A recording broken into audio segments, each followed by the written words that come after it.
Hello, I'm literally going round and round Rugby, and I wanted to put some money into my bank account. My bank is no longer represented in the town, so the way to do that is through a post office. My local post office is closed down, and I thought, well, rather than go right into the centre of the town, I'll go to the nearest local post office. I have literally gone on a wild goose errand. I followed the directions of the post office. Where's your nearest post office site? It isn't, of course. It's a drop and collect post office. So I'm going back into the centre of town after all. I'm wasting an hour or an hour and a half or something, simply because the post office site is unclear, and I spoke to the sub-post mistress there, who said that they'd applied for a full post office licence, which involved getting the mayor or getting the council to write a letter, and the regional post master said that it was inappropriate because there were plenty of post offices in the area. That isn't true. What we've got is a postal service that doesn't work, and we've got a bureaucracy which is enabling that chaos and that lack of community cohesion.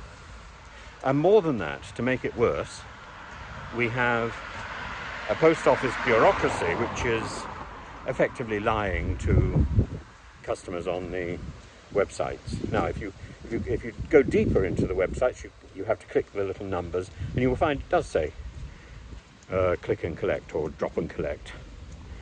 But it's not how you look at a site.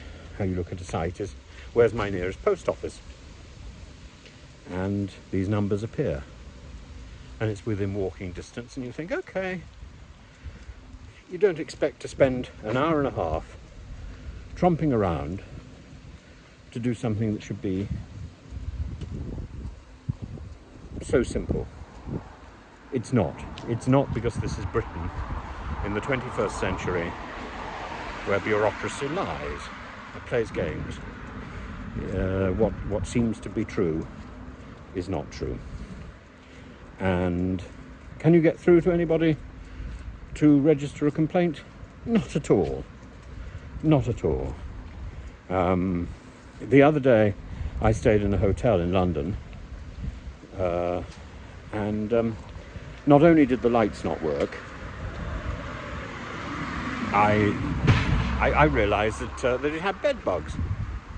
The door was broken, the keypad for getting in didn't work, so however I was going to get in, go access the room, I had to do it with a receptionist helping me every time. You know, why would this be acceptable? I raised a complaint. I'm still waiting a week later for some sort of even a response, because the general manager is not on site. And you think, what is the point? Again, it's about deception in office, and it's about the assumption that in the end the bureaucracy will be so complex and difficult and frustrating, the customer, like me, will give up, which may well be the case. You know, why persist? But why stay?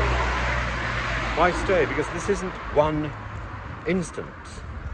This is almost every institution that one relies on or that promotes itself through the internet.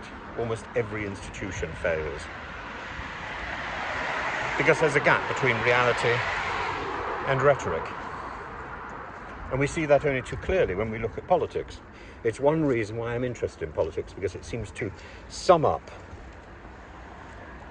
that absence of truth, and so much money is poured into the system to to whitewash the people who are found out to have done wrong.